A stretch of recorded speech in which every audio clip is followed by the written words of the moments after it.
The crew chief on the helicopter observed a light, a red light, on the east horizon. He then informed me that the light was closing on the helicopter, that it was coming at us on a collision course.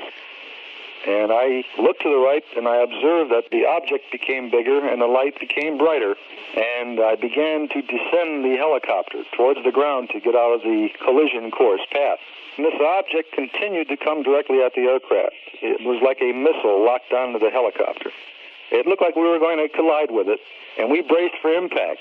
Then I heard the crewman in the back say, "Look up," and I did, and I observed this craft stop directly in front of us. It was hovering right over the helicopter. We assumed it was a high-performance fighter, but when it stopped directly in front of us, all four of us realized that was no high-performance aircraft. This craft, from the angle that we saw it, was cigar-shaped. We were 1,700 feet. At this time, I was worried we were going to hit the ground. And I looked at my altimeter, and our helicopter was 3,500 feet, climbing 1,000 feet a minute with no changes in the control. We went from 1,700 feet to 3,500 feet in a matter of seconds and never knew it. And there was a bump, like turbulence, at which time we had control of the aircraft again. And then we continued on to Cleveland. To encounter a UFO, when it does approach the aircraft, you have no idea what it is. Well, I think if it wanted to collide with us, it could have. But you can't get away from it. You don't have that much time to respond. I looked out the window and observed this light moving at a very excessive speed, in excess of 600 knots. Coming at the helicopter, it looked like a locked-on missile. A family of 5 in a car observed the strange red object on a collision course with Colonel Coyne's helicopter. They pulled off the road to watch. The thing that makes this particular evening a unique experience was that it was almost a mid-air collision with an object that you know as a UFO. We did not know it was such until it was on top of the helicopter, and that took just a matter of minutes. Colonel Coyne put the helicopter into a dive to try to avoid impact. When he and his crew looked up, the object was keeping pace with them. While it was in this position, the green light came out from the undercarriage of the UFO. Colonel Coyne cut the power and set the controls for a steep dive. In spite of this, the helicopter was pulled upward toward the UFO from an altitude of 1,700 feet to an altitude of above 3,700 feet.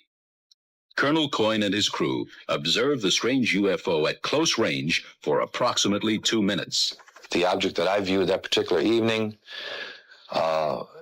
had a high degree of technology. It was composed of a structure and a design that we do not have. The object can move through the atmosphere without causing any turbulence. It can move at high speeds below 10,000 feet. There are no vertical or horizontal stabilizers, no landing gear, no source of propulsion reflected on the craft. It looks like it could fly in space. This is Major Coyne, Army helicopter pilot. His co-pilot, Lieutenant Arrigo Jetsi, Air Medic Sergeant Healy, and Robert Janicek. These men had just finished their annual flight physical early that day and were found fit and sound of mind. They would take off from Port Columbus Airport about 10:30 p.m. But what was about to follow and the subsequent report they filed would put to the test the credibility of these men. Approximately 8 miles east of Mansfield, our crew chief, Sergeant Robert Janicek, observed a red light on the east horizon. Did you gentlemen see the same red light? Yes, I did. Our helicopter was flying on a northerly heading. We were flying at an altitude of 2,500 feet. He indicated that the light seemed to be pacing the helicopter, moving along a parallel direction with our aircraft. Which direction from the helicopter was the other? Moving, it was to our right, to the right side of the helicopter, and it was moving with us as we were heading north towards Cleveland. At this time, he indicated that the light change its direction was coming directly at the helicopter at the same altitude. And as the helicopter was maintaining a speed of 90 knots, the object came at a terrific speed from the horizon. We estimated 15 miles. Visibility was reported 15 miles that night. Did you gentlemen see the object at this time, after it had been pointed out by the sergeant? No, not at that time. I was flying left seat or co-pilot, and visibility from that seat from an object approaching from the right is rather limited. so I was having difficulty seeing the object. And it was for that reason that Major Coyne did take the aircraft with the controls from me. I grabbed the controls from Lieutenant Jetsey because I thought it was going to hit us. I braced for impact. With that, I pushed the collective down to get the helicopter to start to descend. I then looked at the altimeter. It was showing 1,700 feet. We were descending 1,000 feet a minute. The helicopter began to descend, and as this object came at the helicopter, it seemed to descend with the helicopter. When the helicopter went down, the object came down, but still came directly at our broadside, as if to hit the helicopter from the right side. Did anyone else see the object at this time?